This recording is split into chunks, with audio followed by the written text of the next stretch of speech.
والسماء ذات البروج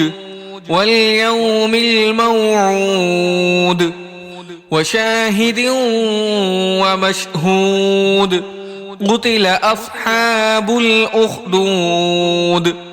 النار ذات الوقود إذ هم عليها قعود وهم على ما يفعلون بالمؤمنين شهود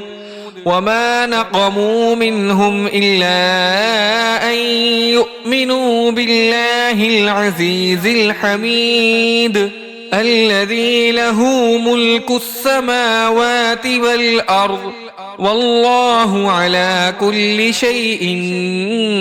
شهيد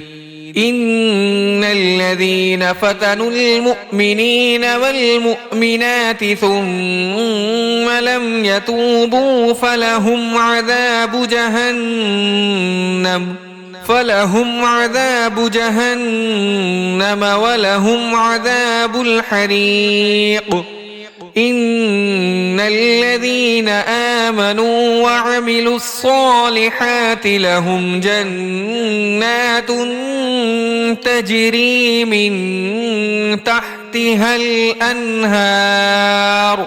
ذلك الفوز الكبير إن بطش ربك لشديد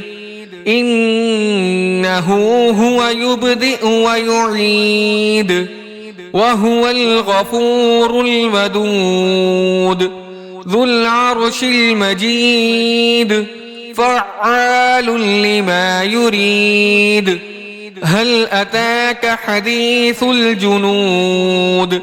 فرعون وثمود بل الذين كفروا في تكذيب والله من ورائهم محيط بل هو قرآن مجيد في لوح محفوظ